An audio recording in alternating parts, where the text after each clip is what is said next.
시청자 여러분 안녕하십니까? 뉴스 현장 시작합니다. 총선을 약 5개월 앞두고 여야 모두 비주류를 중심으로 정계 개편 움직임이 조금씩 가시화되고 있습니다. 다음 달이 분수령이 될 걸로 보이는데 정치권 쟁점들 패널 네 분과 자세히 짚겠습니다. 네, 이현종 문화일보 논설위원, 김인규 전 대통령실 행정관, 김현정 민주당 평택을 지역위원장, 박성민 전 민주당 최고위원 함께합니다. 안녕하세요. 네, 안녕하세요. 네, 첫 번째 주제는 먼저 영상으로 만나보시죠. 대구에 출마한다고 하면은 아주 어려운 도전일 것입니다. 가장 반개혁적인 인물과 저는 만약 한다면 승부를 보겠습니다.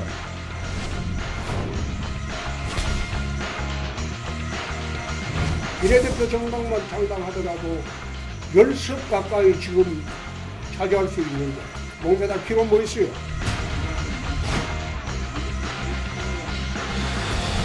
국민의힘 현역 의원 가운데는 나와서 함께할 사람이 있을까요? 저는 당연히 이타 보고요.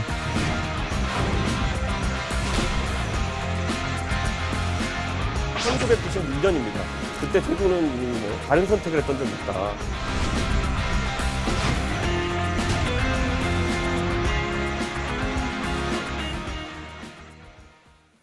네, 이준석 전 대표가 국민의힘 현역 의원 가운데에서도 신당에 동참할 사람이 있다 이렇게 주장을 했고 파장이 조금씩 일고 있는데 이 내용부터 듣고 이야기 이어가 보겠습니다. 국민의힘 현역 의원 가운데는 나와서 함께할 사람이 있을까요? 저는 당연히 이타 보고요. 제가 지금까지 정치하면서 적어도 도전을 회피하지 않는다는 의미에서 가장 어려운 영남 도전도 할 수 있다는 얘기지. 그렇죠. 사실 시대착오적이죠, 영남신당은. 본인은 대구에 출마합니까? 만약에 가장 어려운 게 그 과제라면은 저는 충분히 할 수 있다 생각합니다. 네, 이준석 전 대표 연일 신당 창당을 시사하고 있고 이 실제 신당을 만든다면 꾸린다면 여기에 동참할 의원들이 있을지도 지금 관심이 모아지는데 사실 이 전 대표가 명확히 이야기는 하고 있지 않아요. 어떻게 보고 계세요, 이 상황? 일단 이준석 전 대표의 언급은 일단 바램과 현실을 좀 구분해서 봐야 될 것 같아요. 예. 그러니까 본인이 뭔가 어떤 당위적으로 이럴 것이다라는 것과 실제로 현실적으로 그러면 신당이라는 것이 생겼을 때 함께할 수 있는 의원이 있을까라는 문제는 저는 다른 문제라고 봅니다. 다른 문제다. 지금 이야기한 것은 본인의 바램을 이야기를 한 거죠. 현실을 이야기한 게 아니라. 예. 왜냐하면 현실적으로 보면 지금 허은하 의원이 이제 비례대표입니다. 천하용인에서 이제 한몫을 차지하고 있죠. 예. 그렇죠. 근데 허은하 의원은 제명을 당하지 않은 이상은 국민의힘을 떠날 수가 없습니다. 그렇다면 허은하 의원이 현역으로서 이재명 이준석 신당에 참가하기는 어려울 거예요. 그렇죠. 그리고 이준석 전 대표와 친한 이제 김웅 의원이 있죠. 예. 근데 김웅 의원도 지금 송파가 지역구잖아요. 그렇다면 본인이 만약에 재선의 꿈이 있다 그러면 과연 국민의힘을 탈당해서 송파에서 재선될 수 있을까요? 예. 그건 굉장히 현실적인 문제거든요. 그렇죠. 그렇다면 제가 볼 때는 나머지 의원들 같은 경우에 혹여 공천에서 이제 탈락한 의원들이 이제 참여할 수 있는 의원인데, 예. 자 그러려면 기본적으로 그럼 신당의 과연 어떤 목적과 명분이 뭔가? 그러면 낙오자들, 예를 들어 탈락자들, 공천에 떨어진 사람들을 모으는 그런 어떤 정당인가? 예. 그런 정당이 성공한 사례는 저는 별로 없습니다. 그리고 또 더군다나 이준석 전 대표는 본인이 청년의 어떤 대표성을 가지고 정치를 새롭게 하려고 하는데 예. 처음에 조금 삐끗한 것이 문제는 이제 내부에 있는 사람이 영남 중심, 대구 중심의 신당이다 이런 이야기를 했거든요. 네. 그랬더니 어제 이제 그건 뭐 아니다고 이야기를 했잖아요. 예. 왜냐 지금 자신이 설정한 현실적 방향과 실제로 할 수 있는 게 전혀 다르기 때문에 그래요. 왜냐하면 TK 신당 그러면 아니 그 청년 정치 새로운 정치를 하겠다는 사람이 지역 정당으로 간다 말이 안 되잖아요. 그리고 예를 들어서 공천 떨어진 사람을 지금은요 일단 그 선거법 자체가 예. 공천 경쟁에 참가하면 출마를 못하게 돼 있습니다. 이인제 방지법 때문에.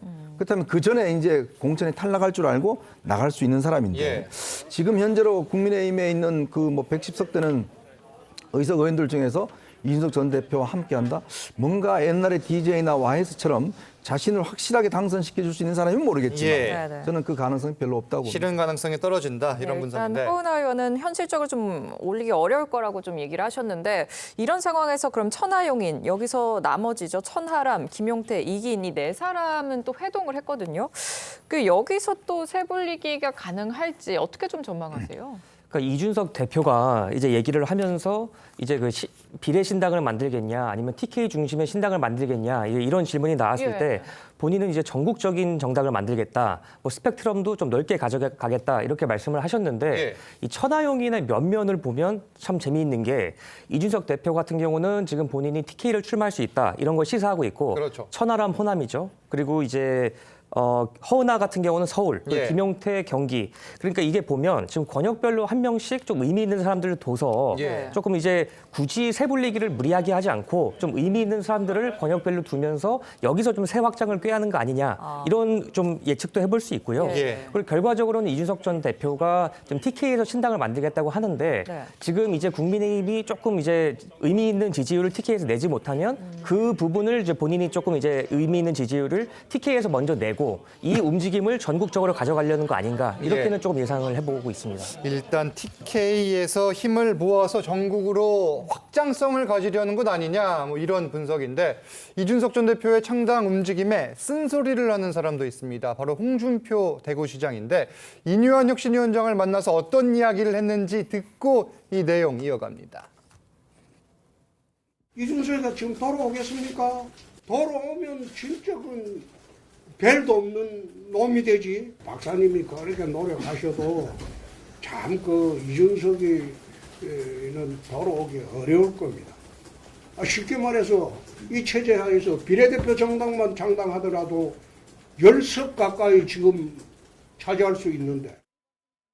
그러니까 홍 시장은 이 비례대표 정당만 창당해도 10석 차지할 거다 이렇게 이야기를 했는데 어제는 이 전 대표를 향해 대구에서 이 이준석, 유승민 바람은 전혀 불지 않을 거다 이렇게 단호하게 이야기를 했어요. 뭐 이 전 대표가 대구에 연고가 없고 유승민 의원 같은 경우에는 배신자 프레임에 갇혀 있다 이거잖아요. 네, 홍준표 시장은 철저하게 정말 그 거침없이 얘기하는 것 같아요. 예. 며칠 전만 해도 인유한 혁신위원장 왔을 때는 그 앞에서 이준석을 그렇게 띄워주던지 띄워주더니 이제는 이제 본인이 대구에 저거는 본인이다라고 얘기하고 있는 것 같아요. 철저하게 자기 정치하고 있는 것 같은데 예. 한편으로는 보면 그만큼 그 현실에 기반한 저 신당의 성공이 그만큼 힘들다라는 거를 사실 얘기하고 있는 거죠. 예, 예. 그 본인도 그 뭐 이렇게 과거에 그 무소속으로 나가서 이렇게 출마한 그런 적도 있고 그렇죠. 또 서울에서 저기 출마했을 때도 힘들게 당선된 이런 것들에 대한 경험에서 나온 그런 얘기라고 좀 보는데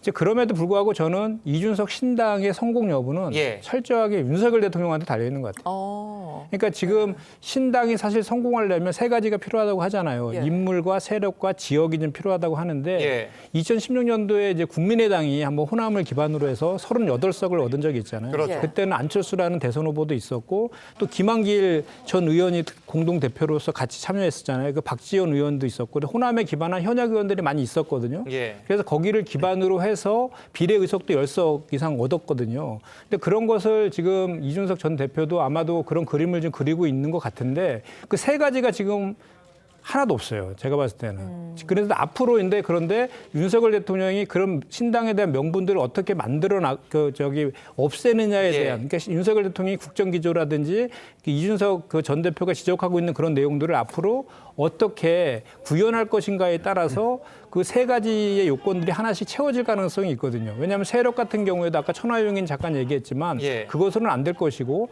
만약에 영남 중진 의원들이라든지 이런 분들이 불출마를 종용한다든지 이런 게 가시화된다고 하면 예. 신당 쪽에 붙어서 같이 나올 가능성이 있지 않습니까? 근데 그런 가능성들은 앞으로 오로지 윤석열 대통령이 어떻게 할 것이냐에 따라 달려 있다라고 저는 예. 보고 만약에 이 신당이 창당되더라도 창당 후에도 저는 총선 전까지는 만약에 그 국정 지지도라든지 그 여당의 지지율이 계속해서 추락한다라고 하면 총선 전에도 그 지난번에 바른미래당과 합당했었잖아요. 예. 그런 가능성도 좀 열려 있다 이렇게 봅니다. 일단 그런데 이 홍준표 대구시장의 비관적 전망을 좀 보이니까요. 이 전 대표는 홍 시장 말이 맞다면서 어려운 도전이라서 시작할 것이다 이런 의지를 밝혔습니다. 어렵기 때문에 시작한다? 이거는 좀 어떻게 들으셨어요? 그러니까 그런 이미지를 가져가는 거죠. 그러니까 사실 뭐 그동안에도 이준석 전 대표가 과거에 이제 전당대회를 할 때에도 좀 흐름이 확 바뀌었다. 그러니까 예. 사실 절대 이준석 전 대표는 될 수가 없다라고 전망했던 사람들이 예상을 깨고 좀 이준석 전 대표 측으로 여론이 좀 몰아가고 그리고 실제로 가능성이 높아졌다라고 봤던 게 결국 대구에서의 연설이었고 네네. 박근혜 전 대통령의 탄핵은 정당했다라는 정면 돌파식의 발언이었거든요. 예. 전 이번에도 비슷한 전공법을 쓰고 있다라고 봅니다. 결국 본인이 보수 정치인으로서 계속해서 더 큰 꿈을 꾼다면 결국 대구를 피하고는 그것을 이뤄낼 수가 없는 거거든요. 네. 그렇기 때문에 대구로 저는 가겠다라는 의지를 표명하고 예. 있고 윤핵관, 이른바 이제 친윤 주류 세력과의 대립각을 세워가면서 결국에 지금 이준석 전 대표의 가장 큰 정체성인 윤석열 대통령과의 대립하는 쓴소리하는 바른자라는 이미지를 계속 유지하고자 하기 때문에 네. 저는 이런 발언들 어렵기 때문에 한다라는 이미지를 계속 좀 보여주고 있는 것으로 봅니다. 이 전 대표는 특히 12월 27일이 결단의 중요한 날이 될 것이다 또 이렇게 언급을 했는데 다음 달 27일인데 왜 이 날짜를 또 콕 집은 거예요? 2011년으로 기억하고 있습니다. 예. 그때 12월 27일 날 본인이 이제 국민의힘 비대위원회 그때 처음으로 이제 정계에 입문했습니다. 아하. 그 날짜를 이제 예. 12월 27일이라고 그랬기 때문에 아, 또 그렇습니까? 2011년부터 지금까지 한 10년은 넘었죠. 예. 그러니까 본인이 정계에 입문했을 때의 어떤 날짜와 그다음에 어떤 새로운 선택하는 날짜 이거를 이제 같이 이제 지금 하고 있는 것인데요. 저는 이준석 전 대표가 소위 이야기하는 광인 전략을 쓰고 있다 이렇게 봅니다. 무슨 말일까요? 그건? 이게 외교적으로 보면 미치광이 전략이라고 이야기하는데요. 예전에 외교적으로 보면 예. 나 핵무기 있을 거야, 너 오면. 예. 그러면 이제 그거 자체만으로도 저 사람은 제정신이 아니기 때문에 쓸 수도 있어. 예. 라는 거거든요. 네. 그래서 이제 어떤 외교적인 협상을 이끌어내는 게 이제 우리가 광인 전략이라고 부릅니다. 네, 외교적으로. 그거를 행하는 사람이 실제 광인이다 이건 아니에요. 그렇죠. 예. 바로 그런 전략을 쓰는 거죠. 그렇죠. 자, 저렇게 할 수도 있다. 왜냐? 12월 27일 그동안 보면 저희가 이야기하지 않습니까? 신당 만들기 어려울 걸, 예. 하기 힘들 걸, 뭐 저 대선 주자도 없고 돈도 없고 힘들 걸라고 이야기하지만 본인은 날짜를 딱 잡았잖아요. 예. 그러면 어떤 그러면 진짜 만드는 거 아니야? 라는 생각들을 하게 만드는 네, 거거든요. 그렇다면 국민의힘에서는 계산이 이제 복잡하겠죠. 예. 만약에 만들게 될 경우에 우리가 입을 수 있는 피해가 얼마나 될 것인지. 그렇죠. 그다음에 안 만들게 될 경우 어떻게 그러면 포용할 것인지. 예. 그것에 대한 카드들을 이제 만들어내지 않겠습니까? 저는 이준석 전 대표가 저런 전략을 쓰는 거는 결국은 집 떠나면 춥고 배고프거든요. 그러니까 결국은 안에 있으면서 예. 나의 지분을 어느 정도 인정해 줄 것이냐. 이 저는 투쟁을 하고 있다고 봅니다. 예.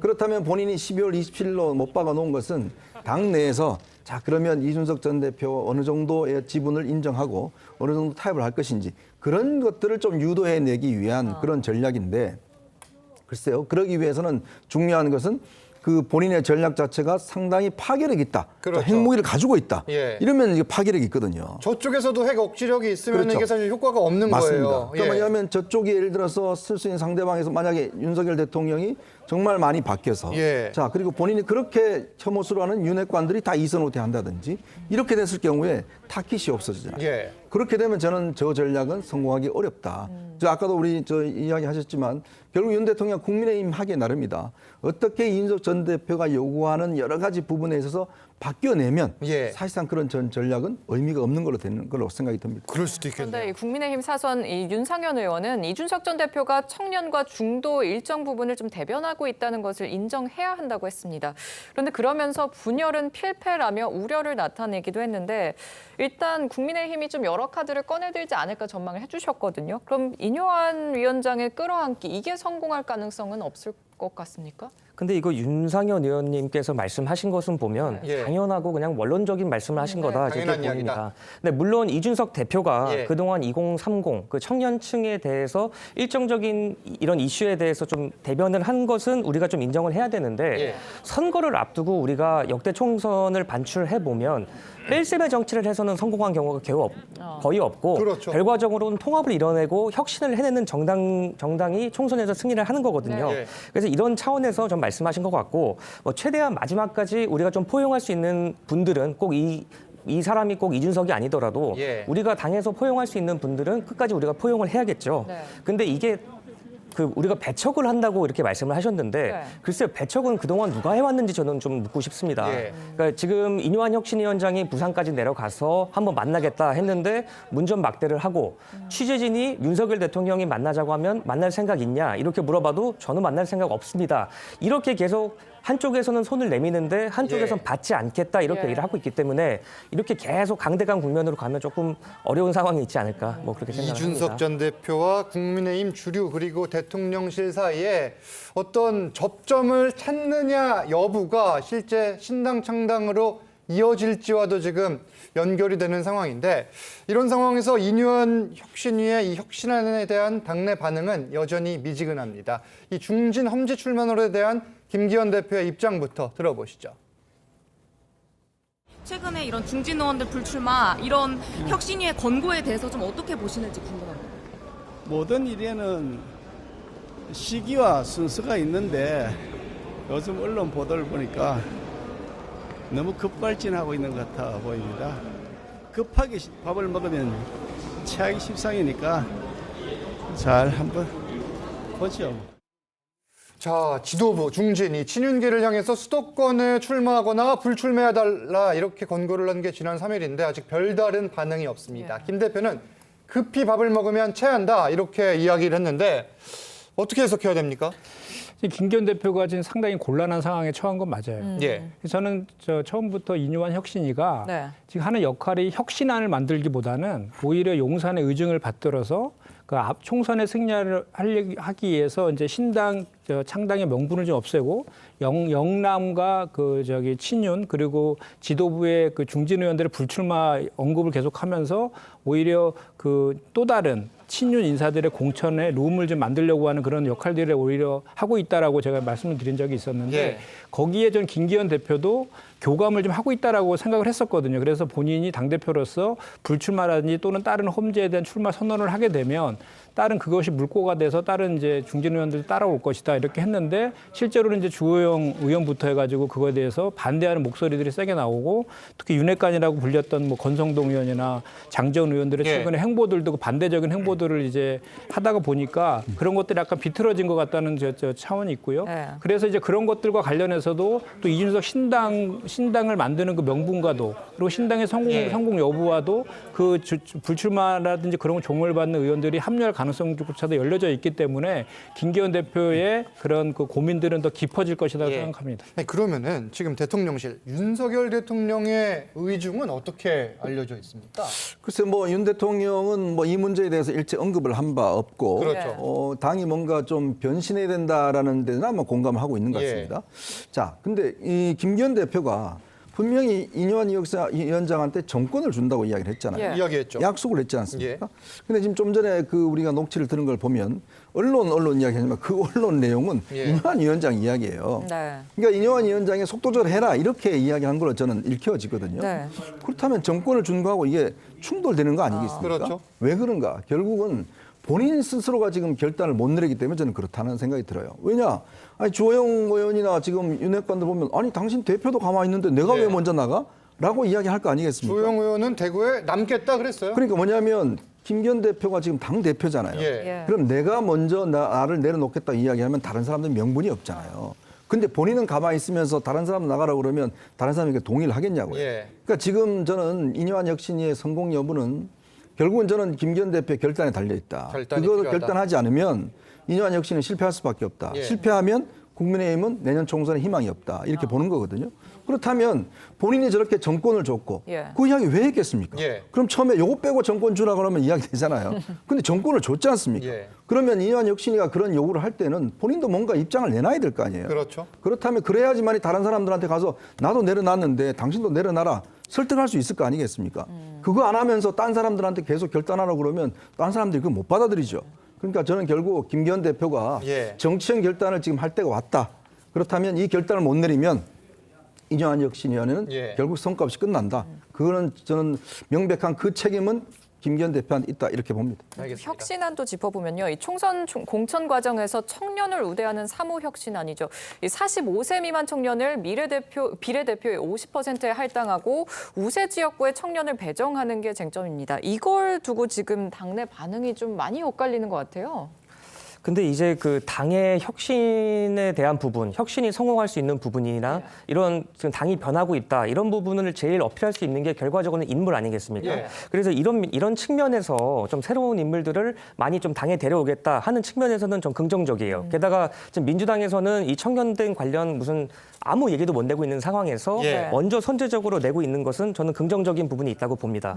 그리고 지도부에서도 제가 이제 김병민 최고위원이 한번 이 말씀을 하신 것 같은데 했죠. 이 비례대표에 대해서 하는 것은 긍정적으로 검토해볼 그 부분이 부분은 있다. 긍정적으로 본다고 했어요. 예. 근데 저는 오히려 반대로 이렇게 반대입니까? 인위적으로 이렇게 청년만을 뭐 당선권 안에 10명 이게 지금 보면 당선권 안에 50%라는 것은 우리가 통상적으로 봤을 때 20번 안이 당선권이지 않습니까? 그럼 최소한 10명 정도는 청년을 넣겠다는 건데 그럼 결과적으로는 이거는 불공정 시비에 좀 휘말릴 수가 오히려 있거든요. 그럴 수 있다. 과거에 2012년도에 민주당에서도 청년 비례를 하면서 한 두 분이 들어오셨어요. 김광진 의원 등 김광진이랑 들어왔었죠? 장하나 이렇게 들어오셨는데 2016년도에서는 이게 불공정 시비에 휘말리면서 결국 청년 비례 공천 제도 자체가 폐지하게끔 됐거든요. 그래서 국민의힘도 이걸 하게 되면 어떻게 이렇게 공정성과 투명성을 담보할 수 있는 그런 제도적 보완 장치가 먼저 필요할 것 같고요. 저는 오히려 지금 당에서는 좀 우려가 나오고 있지만 지역구에서 어떻게 이분들한테 조금 더 가산점이라든가 이런 부분을 저는 조금 더 검토를 해봐야 된다고 봅니다. 지난번 총선에서 국민의힘이 퓨처메이커라고 해서 좀 어려운 험지에다가 청년들을 공천을 해서 너가 알아서 나가서 좀 살아 돌아와라 이렇게 했었는데 저는 그거는 그렇게 해서는 안 된다고 좀 생각하거든요. 그래서 이 비례대표에 대해서 배치를 하는 부분이든 지역구에서 좀 인센티브를 주는 거든 좀 전향적으로 검토할 필요는 있다고 생각을 하고 있습니다. 전향적 검토가 필요하다 이런 이야기이고 지금 뭐 당내에서는 여러 이야기들이 오가는 상황입니다. 다음 주제 보겠습니다. 민주당도 이 총선을 앞두고 비명계의 움직임이 심상치가 않습니다. 이 비명계 의원들인 이상민, 이원욱, 김종민, 조응천 의원이 이 원칙과 상식이라는 공동 모임을 출범하기로 했는데 일단 이 모임 어떻게 해석을 해야 됩니까? 지금 어차피 이제 친명과 비명 간의 대결은 이제 공천을 놓고서 일단 겨루는 거 아니겠습니까? 근데 문제는 혼자 힘으로 대응하기보다는 함께 대응하는 게 훨씬 효율적이겠죠. 그렇기 때문에 이제 주로 개딸에서 지명됐던 어떤 뭐 수박이나 지명됐던 분들이 어떤 이런 모임을 만들어서 어떤 집단 대응을 하겠다는 것이고 저는 또 하나 이분들도 결국은 제가 아까 말씀드렸던 좀 극단적인 이제 전술을 쓰고 있는 거 아닌가. 자 하면 우리도 나간다. 나간다는 것들을 이제 당내에 어떤 이야기를 하면서 본인의 지분들을 확보해 나가는 과정들. 저는 뭐 그런 것들을 충분히 지금 하고 있는 것이다라는 생각이 드는데 어쨌건 지금 뭐 워낙 이 민주당은 지금 이재명 대표 중심으로 뭐 최고위원이라든지 그다음에 뭐 총선 전략위원이라든지 다 돼 있기 때문에 사실 비명계가 숨 쉴 수 있는 공간이 없습니다. 없다 그러면 결국은 이제 이 어떤 결단을 내릴 것이고 문제는 경선 과정에 참여하게 되면 그 다음부터는 빼도 박도 못해요.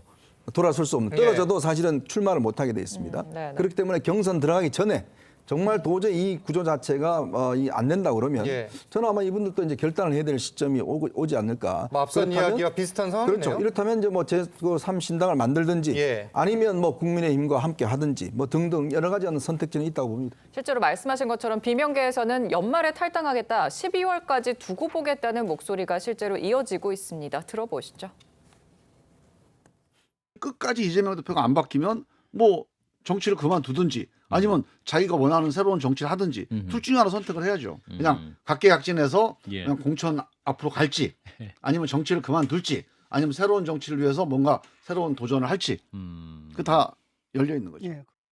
우리 당은 거의 사당화의 길로 계속 가고 있었어요. 지금 당 상황이 질식할 지경이거든요. 저는 민물고기인데 저는 담수에 들어왔는데 지금 소금물이 돼가지고 숨을 쉴 수가 없어. 12월까지 노력을 다 할 것이다. 그렇게 정리를 하시죠. 자, 이 소금물이 됐다 이런 말까지 나왔는데 뭐 실제 뭐 비명계 이른바 공천 학살 가능성 그리고 다른 당으로 갈 가능성 등 어떻게 보세요? 전 둘 다 없어요. 없다. 네, 가능성이 없습니다. 가능성 왜냐하면 일단 기본적으로는 공천 학사는 저희는 시스템 공천이 이제 확립돼 있기 때문에 그 현역 의원들 같은 경선을 할 거거든요. 그래서 경선에서 그동안에 자기 지역구 관리를 잘 했다라고 하면 거기서 그 경선을 통해서 이기면 되는 거거든요. 그래서 공천학살이라는 건 있을 수 없고 예. 탈당 같은 경우에도 사실은 이분들이 좀 지역구 의원들이신데 탈당을 해서 예를 들어서 무소속으로 나간다든지 또는 이준석 신당에 합류한다 하더라도 지역구의 당선 가능성이 없습니다. 없다. 그렇기 때문에 저는 그 가능성은 낮다라고 보고 다만 이제 이재명 그 지도부에 대한 그 비판 수위를 높이면서 예. 좀 더 그전보다는 체계적으로 또 구체적으로 약간은 이제 세력화해가지고 그런 비판들을 함으로 인해서 본인들의 목소리들이 당에 이제 그 당에서 받아들일 수 있도록 하는 그런 효과들은 좀 있을 거예요. 왜냐하면 지금 이재명 그 대표 같은 경우는 예. 그전에 영장 기각되고 이제 그 보궐선거에서 이긴 이후에 당의 통합을 대단히 중시하고 있거든요. 그래서 그런 목소리들이 지금은 단발성으로 한 분 한 분이 나오고 있지만 예. 그래도 5분이지만 그거를 좀 또 이렇게 원칙과 상식이라는 그 뭐 이렇게 를 만들어 가지고 한다라고 하면 좀 더 구체적이고 체계적일 수 있거든요. 그런 예. 목소리에 대해서 당에서도 무시하지는 않을 거기 때문에 그런 효과들은 있을지언정 뭐 공천학살이나 탈당까지 이어질 가능성은 저는 없다 이렇게 생각합니다. 가능성이 없다고는 하셨는데 만약에 공천 여부에 따라 그럼 비명계 탈당 어떻게 진행이 될까요? 지금 저 역시도 탈당의 가능성은 굉장히 낮다고 봅니다. 그러니까 저렇게 결국에 이제 일종의 세력화를 하는 것은 네. 이제 본인들이 소위 말해 각계 전투를 하다가 예. 이제 공동 연합군을 한번 형성해 보겠다라는 거예요. 근데 그 의도가 무엇이냐라고 보면 사실 친명계가 좀 당 내에서 주류를 형성하고 있다 보니 네네. 좀 일종의 소수 의견 같은 것은 개별적으로 언론을 통해서 소개될 뿐 당내에서 뭔가 정치적인 영향력을 크게 발휘하고 있지는 못한 상황이거든요. 그렇죠. 실제로 뭐 의원총회에서 들어갔던 뭐 사람들의 이야기를 들어봐도 각자가 뭔가 강하게 비판을 하거나 이야기를 예. 하지만 거기에 그렇게 힘이 실리는 분위기는 아니라는 겁니다. 그렇기 때문에 이분들 입장에서도 결국에 당내 레드팀으로서 네. 각계 전투를 하기보다 한번 팀을 만들어서 우리가 정치적인 입지를 공고히 해 가보자. 그래서 결국에 당에서도 세력화가 되고 예. 세력화가 됨으로써 사람들의 지지를 얻게 된다면 결국 당에서도 이분들을 사적인 감정으로 뭐 봉천에서 배제한다거나 예. 컷오프를 할 수는 없는 상황이거든요.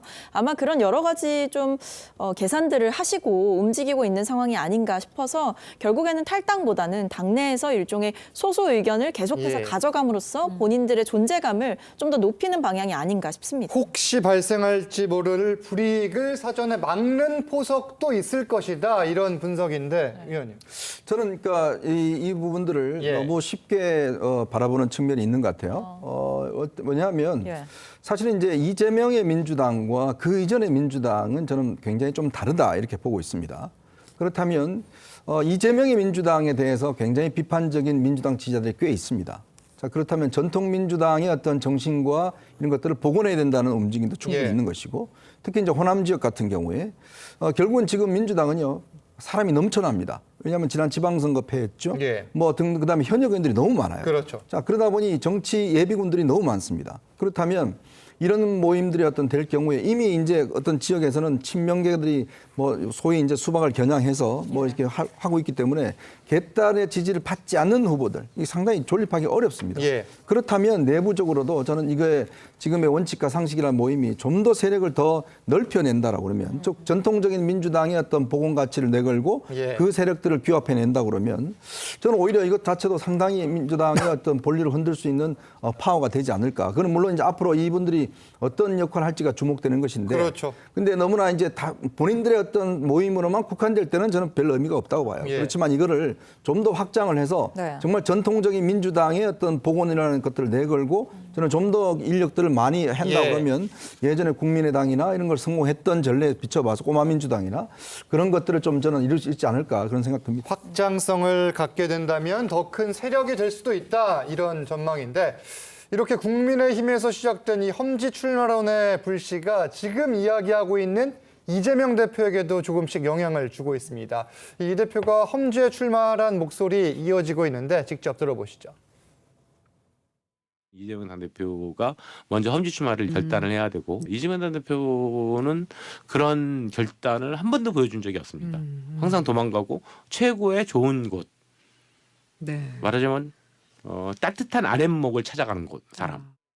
당이 어려우면 지도부가 아무래도 앞장을 서야 되죠. 네. 뭐 사병보고 나가라 하면 되겠습니까? 장수들이 앞장을 서야죠. 장수들이 앞장을 서야 된다. 이 김두관 의원은 사실 비명계가 아니죠. 이 장수가 앞장서라고 목소리를 높인 거는 어떤 의미가 있을까요? 근데 사실 이제 이재명 대표가 지금 당대표를 하기 때문에 어느 정도 좀 희생을 해라, 헌신을 해라 이런 취지일 텐데 그렇죠. 요새 정치권에서 뭐 몇 석을 얻을 것이냐, 몇 프로냐 이렇게 예측해보는 걸 좋아하니까 저도 예측을 해보면 뭐 0%라고 봅니다. 0%다. 그러니까 이재명 전 대표가 이재명 대표가 지난 총선에서도 본인이 성남시장을 했었던 분당이 있는데 그곳을 버리고 어떻게 보면 민주당에게는 양지일 수 있는 개항을 찾아갔거든요. 전직 대표까지 내쫓으면서요. 근데 게다가 지금 이재명 대표 같은 경우는 계속 지속적으로 수사와 재판을 받고 있으면서 이 방탄 모든 게 지금 방탄이다 이렇게 얘기가 나오고 있는데 이렇게 방탄조끼를 조금이라도 벗을 가능성이 있는 저는 무모한 도전은 하지 않을 것이라고 생각을 합니다. 오늘 오전에 이제 조정식 사무총장이 기자들과 간담회를 가졌는데 여기서도 검토된 바가 없다 선을 그었는데 위원장님께서도 비슷한 생각이시겠어요? 아니 그건 아닌 것 같고요.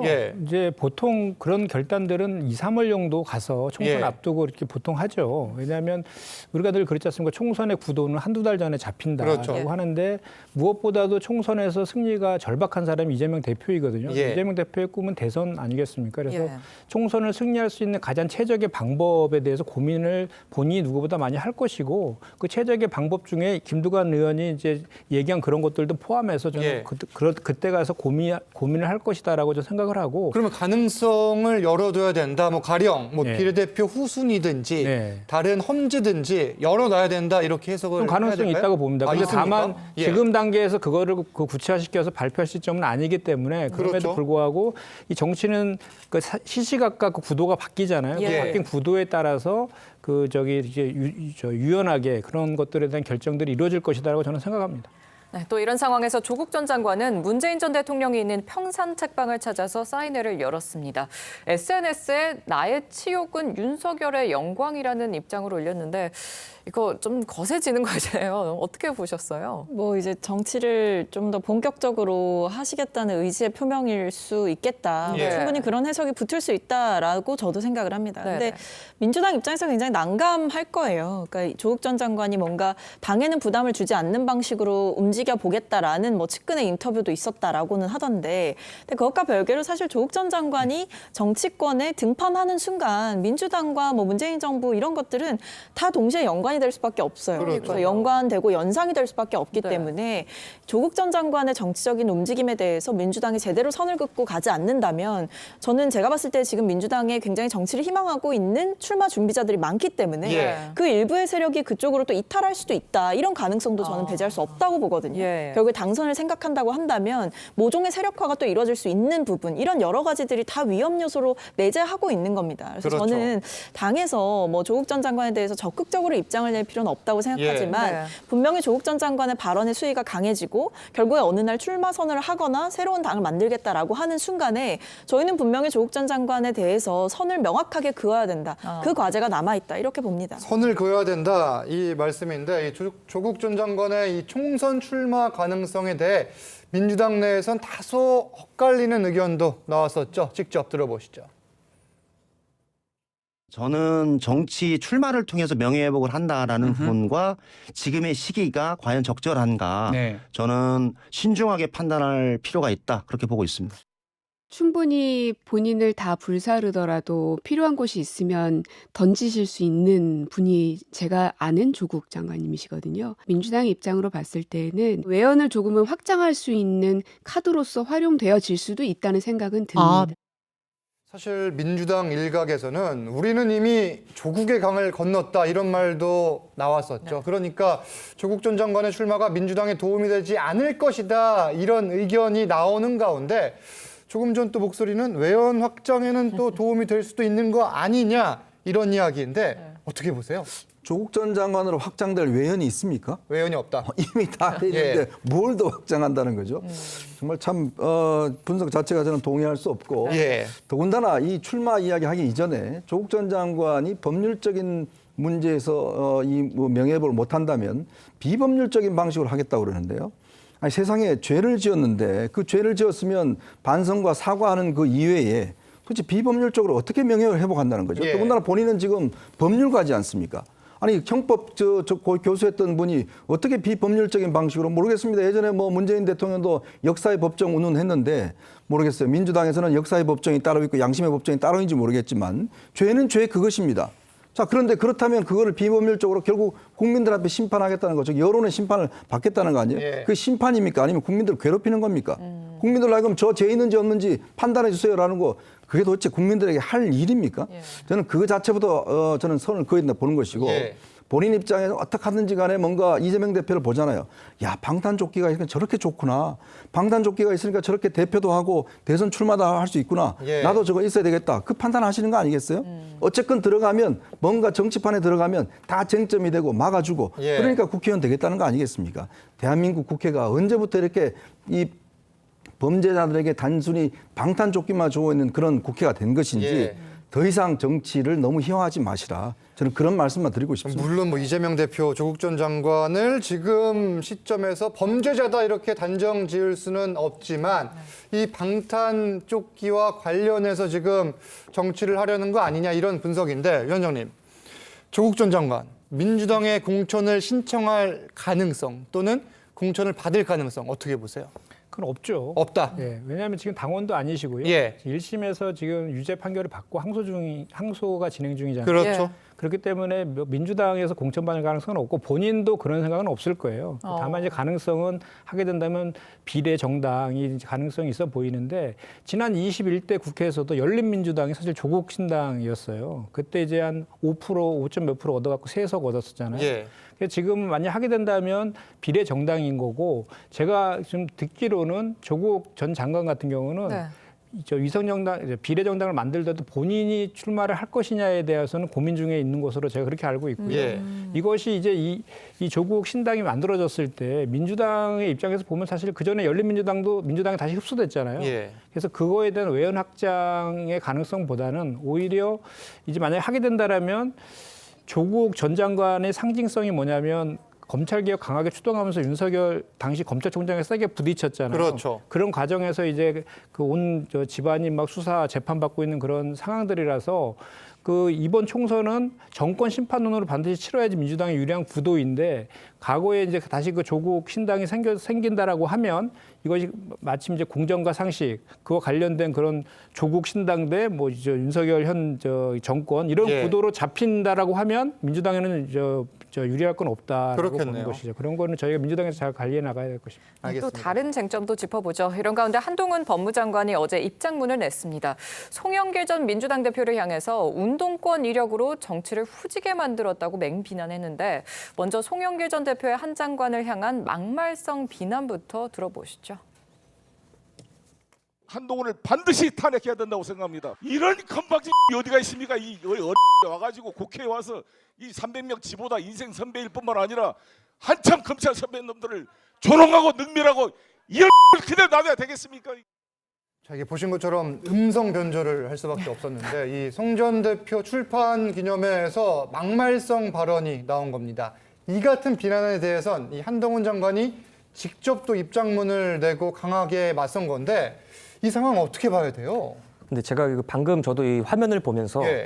약간 그 북한의 조선중앙방송을 보는 거 아닌가 싶을 정도로 너무 원색적인 단어들을 좀 다소 쓰셔서 지금 과한 네. 표현입니다. 정정하라고 좀 넘어갈게요. 예, 말씀 주세요. 그 북한 같은 경우도 예. 사실 그런데 이렇게 뭐 서울 불바다 이렇게 원색적인 비난을 쏟아냈는데 예, 그 저변에는 뭐가 있냐면 좀 대남 메시지나 대외 메시지를 세게 가져가면서 그 북한에 있는 주민들을 좀 안정시키고 좀 결집시키려는 그런 의도가 있어요. 국내 정치용이다. 그렇죠. 뭐 그런 개인적 의견이신데. 근데 이제 여기가 뭐 북한도 아니고 예. 지금 송영길 전 대표 같은 경우는 그 돈봉투 의혹의 어쨌든 최정점에 있는 분이거든요. 예. 지금 송영길 전 대표의 주위에 있는 뭐 일부 민주당 인사들이 지금 이제 수사를 받고 있거나 지금 재판을 받고 있는데 이렇게 원색적인 뭐 비난을 쏟아내는 것은 저는 일단 부적절하다고 보고요. 예. 일단 송영길 전 대표가 하셔야 될 일은 이런 부분에 대해서 국민들 앞에서 좀 사과를 하고 수사와 재판에 응하시면 된다 이렇게 말씀을 드리고요. 예. 뭐 결과적으로는 이제 송영길 전 대표 같은 경우도 내년 총선에 좀 출마할 수 있다 이런 얘기가 나오지 않습니까?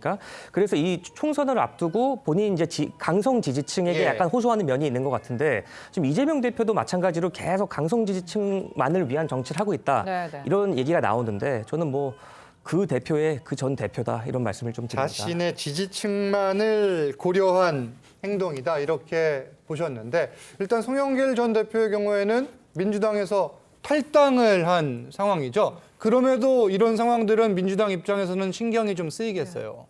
사실 뭐 신경 쓸 일은 아니라고 신경 쓸 일은 아니다. 네, 예. 생각을 하지만 왜냐면 이제 이미 당 밖의 인사이기 그렇죠. 때문에 저희가 뭐 이분의 사사건건 뭐 일거수일투족에 대해서 논평하거나 평가할 가치가 사실 저는 없다고 생각합니다. 이미 당을 나갔고요. 네, 예. 그리고 개인적인 생각으로는 사실 송영길 전 대표 같은 경우에는 아직 법적인 절차가 마무리가 안 되셨잖아요. 예.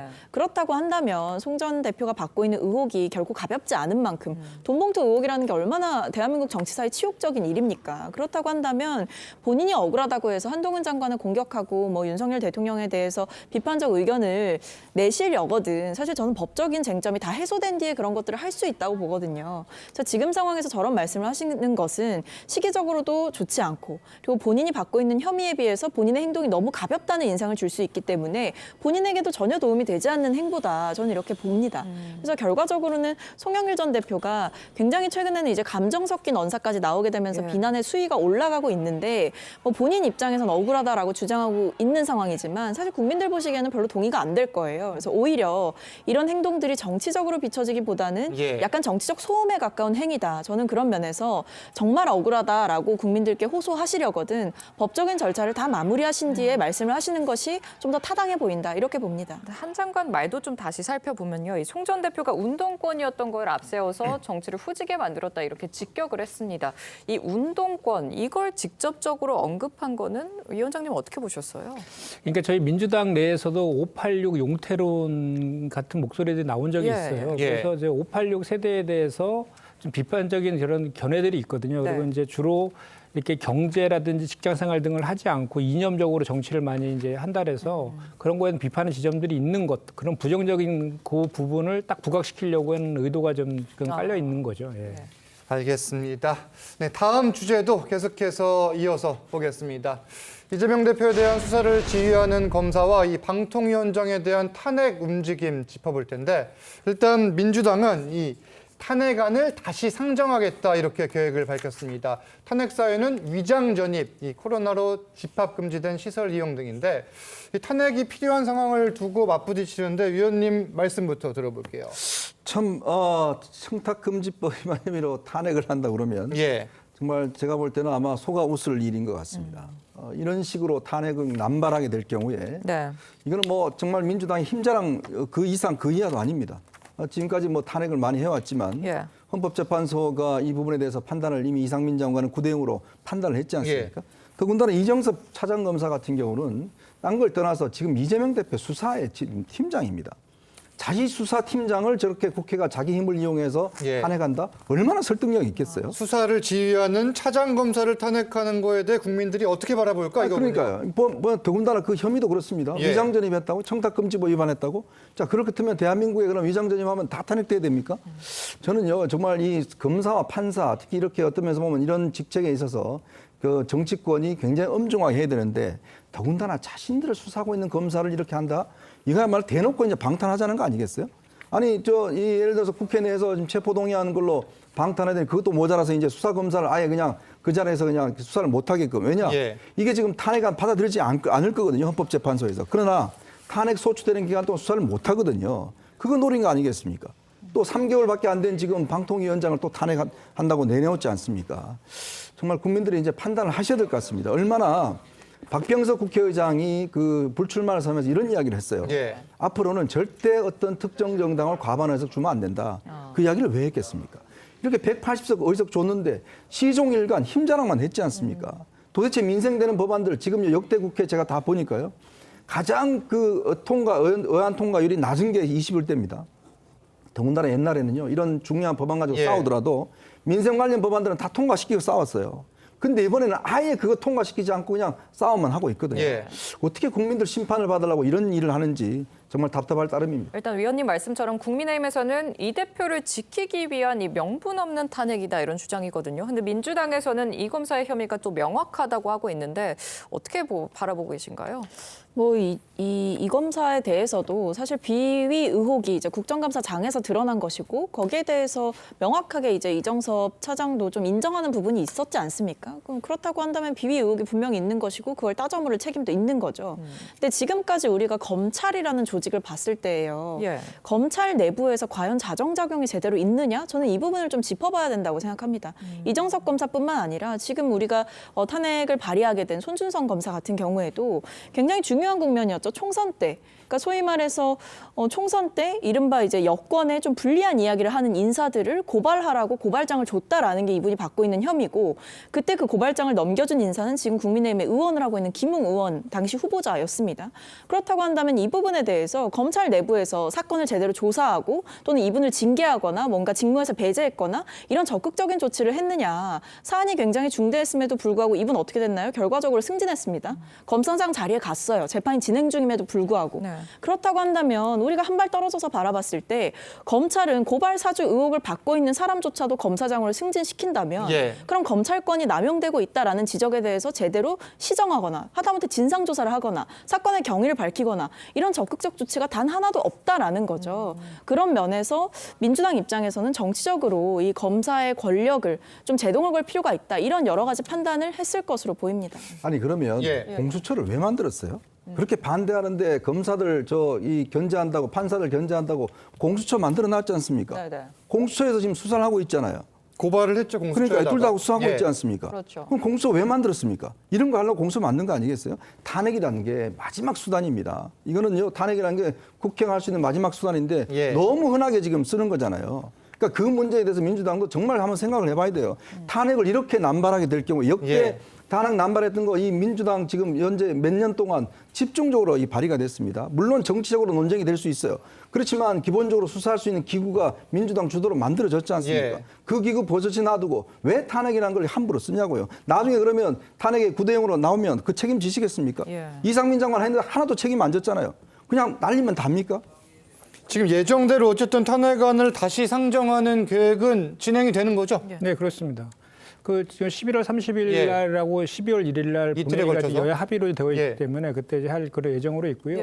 저는 최근에 계속해서 이제 이번에 그 탄핵안 발의한 거 관련해서 우리 민주당에서 계속 탄핵을 남발하고 있다라는 지적들을 많이 하시던데 사실은 탄핵에 대한 원조는 국민의힘이잖아요. 노무현 대통령 탄핵부터 시작해가지고 그때 그 이후에 총선에서 패배하기도 했고 박근혜 전 대통령 탄핵할 때에도 지금 현재 국민의힘의 정책위의장 맡고 있는 분, 윤핵관 분, 그리고 이준석 전 대표, 유승민 전 의원 등 다 탄핵에다 찬성했던 분들도 계시는 거 아니에요? 사실 뭐 직접 비교는 어렵고. 그래서 제가 지금 드리고 싶은 말씀이 뭐냐면 탄핵이라는 것이 헌법에 주어진 입법권의 가장 큰 권한 중에 하나예요. 그리고 헌법재판소에서 그게 중대한 헌법과 법률 위반이냐 여부는 헌재에서 판결을 할 겁니다. 그리고 헌재는 정치적 사법기관이에요. 그러니까 고소고발을 통해서 형사적으로 하는 거와 다르게 정치적인 해석을 하는 기능이 있는 거거든요. 그래서 그 탄핵 결과가 기각이 됐든 인용이 됐든 간에 그 결과에 대해서는 국민들이 판단을 할 겁니다. 그렇죠. 예를 들어 민주당 입장에서는 민의를 받들어서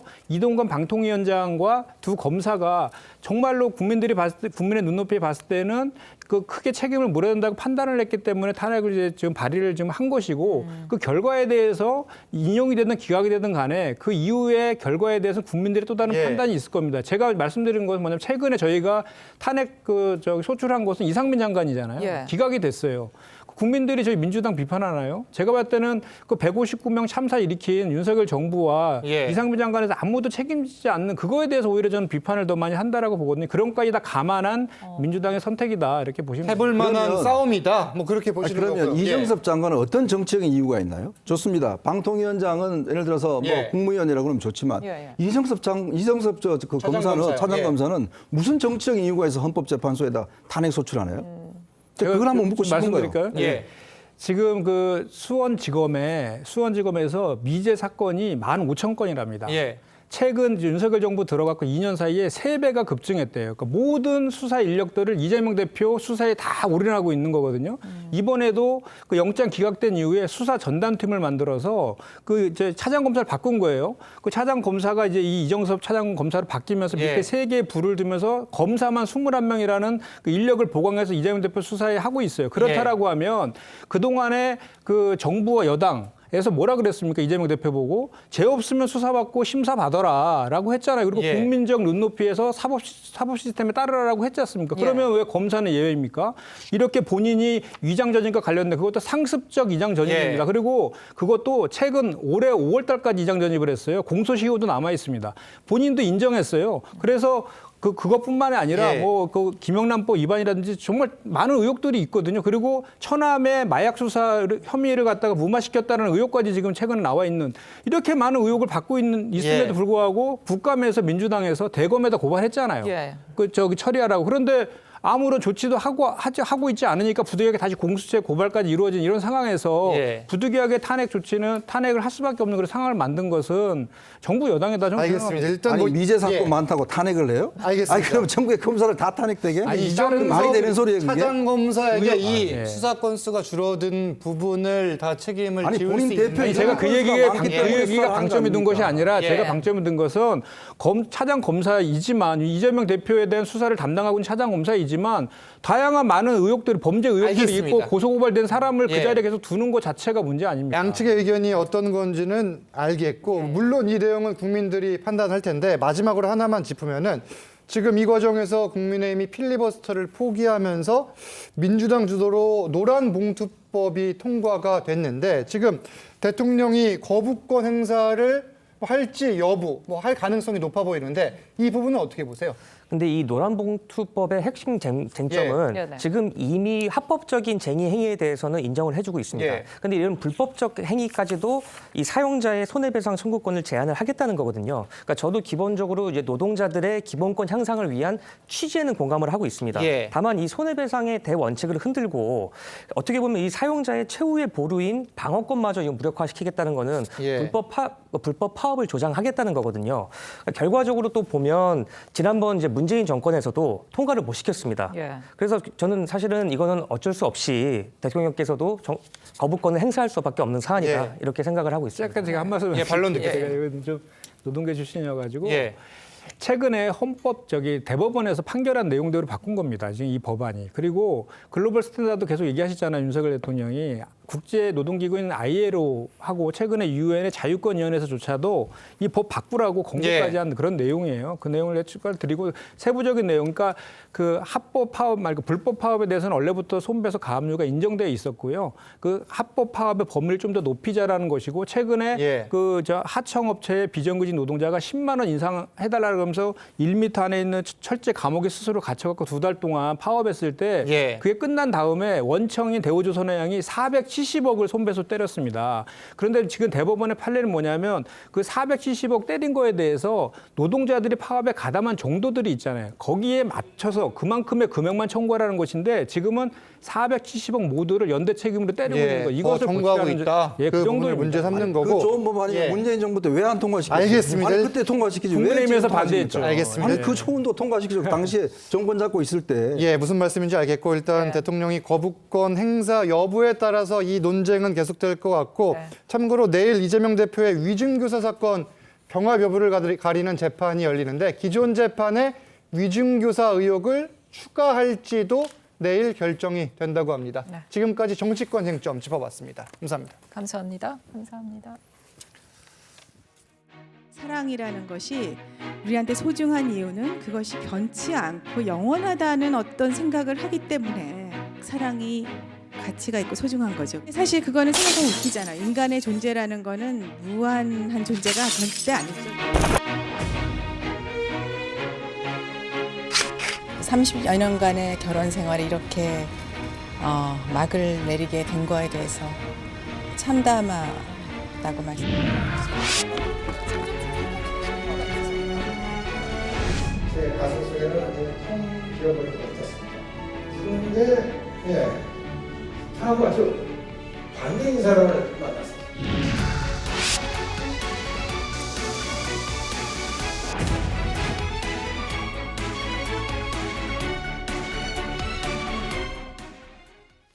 영상으로 보신 것처럼 최태원 SK회장과 노소영 아트센터 나비관장의 이혼 소송 제2라운드를 맡고 있습니다. 이 내용과 함께 한 주간의 이슈들까지 자세히 짚겠습니다. 네, 이현정 위원님 계속해서 함께 해주시고요. 허주연 변호사 새로 모셨습니다. 안녕하세요. 안녕하세요. 네, 이 최태원 회장과 노소영 관장의 이혼 소송 2심 이 첫 변론 준비 기일이 지난 9일에 열렸습니다. 이날 노소영 관장은 직접 입장을 밝혔는데 내용부터 들어보겠습니다. 30여 년간의 결혼 생활이 이렇게 막을 내리게 된 거에 대해서 참담하다고 말씀을 드렸고요. 다만 바라는 것은 저의 이 사건으로 인해서 가정의 소중한 가치가 법에 의해서 지켜지는 그런 계기가 되기를 바람하지 않습니다. 첫 변론 준비 기일에 다소 이례적으로 출석을 했고 또 입장 표명을 직접 했는데 이를 의식했는지 최태원 회장 측에서도 오늘 입장문을 냈어요. 네, 노 관장이 변론 준비 기일에 참석하고 나와서 가정의 소중한 가치가 지켜져야 된다라는 인터뷰를 한 이후에 최태원 회장이 이미 10수년 전부터 남남이었는데도 불구하고 이렇게 언론 대응을 하면서 하는 것은 결국에는 지금 향후에 예정이 되어 있는 항소심에서 좀 유리한 고지를 점하기 위해서 여론몰이를 하려는 것이 아니냐.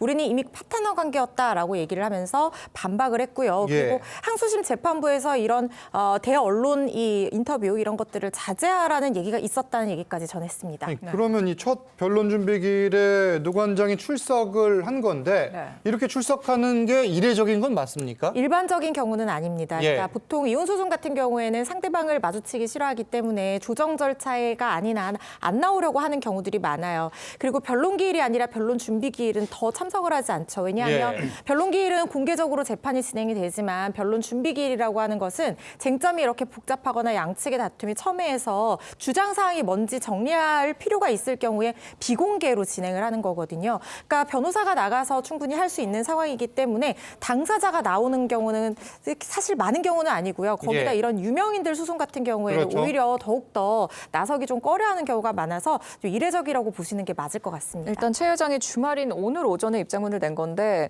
노 관장이 또 일방적인 주장으로 세간의 증오를 유도하려고 한다. 좀 강하게 얘기를 했거든요. 어떻게 좀 전반적으로 보셨어요? 미국의 아마존 같은 경우 제프 베조스 회장 같은 경우에 이제 거기 세계 이혼 소송이 있잖아요. 그러니까 근데 우리나라하고 미국하고 좀 제도적으로 많이 다릅니다. 그러니까 그 결국은 이제 같은 생활을 했을 때 이루어지는 재산에 대한 분할권을 어떻게 인정할 것이냐. 사실 이제 1심 법원 같은 경우는 굉장히 그 아주 소소하게 인정을 했어요. 그러니까 그런 면에서 아마 노소영 관장이 좀 여론의 어떤 이 반응을 좀 기대하는 거 아닌가 이런 생각이 듭니다. 최근에 일련의 행보를 보면 본인들 그 자녀들과 함께 해외 여행도 갔다 온 사진도 올리기도 하고, 그러니까 이 최태원 회장을 향해서 계속 이제 공격하고 가정의 가능성들을 이렇게 이야기를 하는데 사실은 이혼 문제 같은 경우는 굉장히 개인적인 어떤 문제이지 않습니까? 그걸 또 예를 들어서 이미 서로 마음이 떠난 부부가 함께 살 수 있다는 것도 저는 굉장히 무리라고 보거든요. 이제 그렇다면 이거를 이제 자꾸 이제 어떤 가정의 문제 이런 것들로 하는 것은 아마 법정에서 지금 불리한 노 관장이 이제 여론을 통해서 뭔가 동정심을 얻어보려고 하는 그런 행보 아닌가. 아마 첫날 본인이 직접 안 나오도 되는 재판도 저렇게 나와서 언론을 상대로 이야기한 것도 저는 그런 배경이 있는 게 아닌가 싶습니다. 일단 최 회장은 지난 2017년 이혼 조정을 신청을 했고 이 합의가 무산되자 이혼 소송을 제기했습니다. 이후 노 관장이 위자료 및 재산 분할을 요구하는 맞소송을 한 건데 현재 재판이 어떻게 진행 중인 건지 좀 정리를 해주시면 좋을 것 같아요. 네, 2015년에 혼외자의 존재를 알리면서 최태원 회장이 처음 외도 사실을 주요 일간지에 고백을 했습니다. 편지를 통해서요. 그리고 나서 이혼 소송을 진행을 했었는데 그때 이제 노 관장이 이혼을 동의를 하지 않았어요. 그러다가 돌연 2년 뒤에 맞소송을 내면서 양측의 이혼 사이 합치는 비로소 생겼습니다. 그런데 1심에서 이 재산 분할 665억과 위자료 1억 원이 인정이 됐는데 위자료는 뭐 재산 규모나 이런 것에 비추어 봤을 때 원했던 정도는 아닐 수 있지만 그래도 꽤 많이 인정된 편이라고 볼 수 있습니다. 그런데 문제는 결국에는 665억이 재산 분할 부분이에요.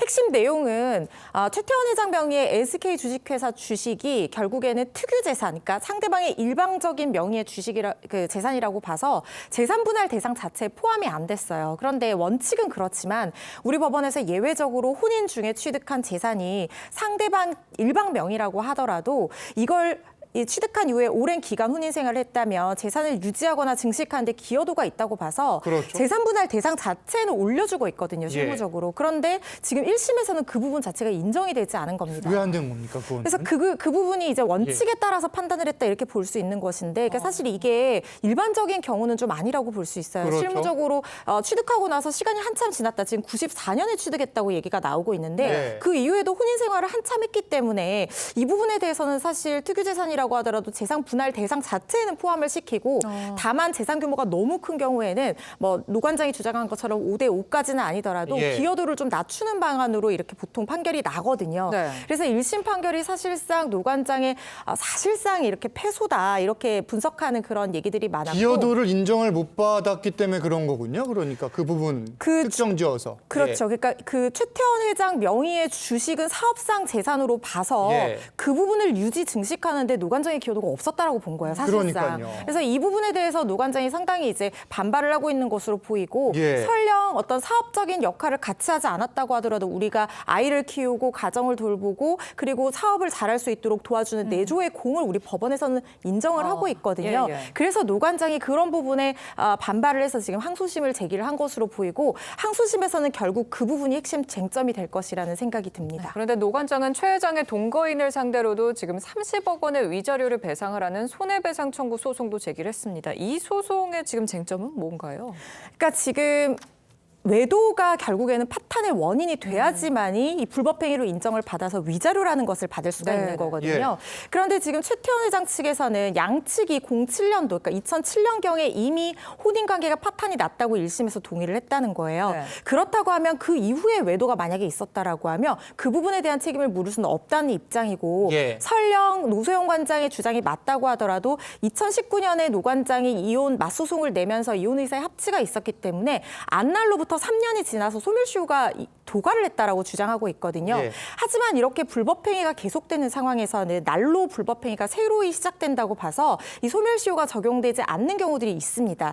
그래서 이 부분은 두 사람의 사실관계를 제가 그 내용들을 정확하게 본 것은 아니기 때문에 예. 외도가 정확하게 언제 시작됐는지 그다음에 정확하게 안날이 언제로 기산될 수 있는지 이 부분이 핵심 쟁점이 될 것으로 보이고요. 다만 30억의 손해배상은 다 인정이 되지 않을 가능성이 예. 높습니다. 이 부분은 상징적인 어떤 숫자로 많이 청구를 했다 이렇게 보셔도 될 것 알겠습니다. 같습니다. 최 회장과 노 관장이 이혼 소송 2라운드를 맞았는데 계속 지켜봐야겠습니다. 계속해서 남현희 씨와 전청조 씨 관련 새로 나온 내용들 짚겠습니다. 이 남현희 씨가 과거 펜싱 코치들에게 이 전 씨가 대기업들보다 큰 재력을 갖고 있다 이런 말을 했던 이야기가 지금 나왔어요. 결국 중요한 거는 이제 남현희 씨가 공범이냐 아니냐 이 그렇죠. 문제를 이제 가늠하는 거거든요. 결국 이제 투자자들이 남현희 씨를 보고서 이제 전청조한테 투자했다 이렇게 이야기를 하고 있고, 그럼 남현희 씨가 전청조가 그런 사기를 한 것들을 과연 알고 있었는지 여부, 요게 이제 지금 쟁점이지 않습니까? 예. 그동안 뭐 남녀 관계, 뭐 그다음에 또 여성인 걸 알았냐 몰랐냐 이런 거에 대한 이야기도 서로 입장이 좀 다르고 지금 대지신문까지 했습니다만은 결국 이 내용을 보면 결국 전청조가 굉장히 부자다, 뭐 50조 원을 가지고 있다, 재벌 3세다, 뭐 등등 숨겨진 사이다 이런 것들을 어떤 남현희 씨도 알고 있었고, 그렇다면 이걸 이용해서 그 투자자들 하여금 신뢰관계를 준 게 아니냐, 이게 이제 핵심인 것 같거든요. 예. 결국은 이게 남현희 씨가 전청조가 사기를 친다라는 의혹을 알고 있으면서 과연 이야기를 했는지 그걸 밝히는 게 핵심인 것 같습니다. 그럼 사기 공범 혐의에는 어떤 영향이 있을까요? 일단 그 사업하는 것 자체가 정상적인 사업을 홍보했다라고 항변할 여지가 있기 때문에 궁극적으로 이게 비정상적인 사기 사업이었는지 알았는지 몰랐는지에 따라서 공범 여부가 결정될 것으로 보입니다. 예. 처벌 수위는 어느 정도로 예상을 하세요? 이렇게 되면은? 지금 전청조가 28억 정도 예. 지금 사기 편취 금액이 있다고 하니까 이 양형 기준으로 보면 가중 요소를 더한다고 해도 기본 형량이 4년에서 7년인데 누범 가중이라든가 상습성 이런 것들이 인정이 되면 뭐 10년까지도 지금 예상을 하고 있습니다. 알겠습니다. 수사 진행 상황도 좀 더 지켜봐야겠네요. 두 분 말씀은 여기까지 듣겠습니다. 감사합니다. 감사합니다. 네, 저희는 잠시 뒤 1분 뒤에 돌아오겠습니다. 오늘도 초겨울 추위가 이어지고 있습니다. 서울의 아침 기온 영하 2도로 출발하면서 다시 한번 올가을 최저 기온을 기록했는데요. 한낮에도 기온이 5도에 머물며 종일 춥겠습니다. 오늘 전국 하늘 대체로 맑겠는데요. 현재 영남 일부 지역에는 건조주의보가 발효됐습니다. 또 해안가와 제주 산지에는 강한 바람이 불겠습니다. 오늘 오후부터 제주도에, 호남 서해안은 밤부터 비가 내리겠습니다. 있습니다. 예상되는 비의 양은 제주도에 5에서 10mm, 호남 서해안으로는 5mm 안팎이 예상됩니다. 제주 산지에는 최대 5cm의 눈이 내리겠습니다. 오늘 한낮 기온은 어제보다 1도에서 5도 정도 낮겠는데요. 서울이 5도, 대전 7도, 대구 9도가 예상됩니다. 수능일인 목요일에 큰 추위는 없겠지만 전국에 비가 내릴 것으로 보입니다. 날씨였습니다. TV조선 뉴스 현장 마칩니다. 함께 해주신 여러분 고맙습니다.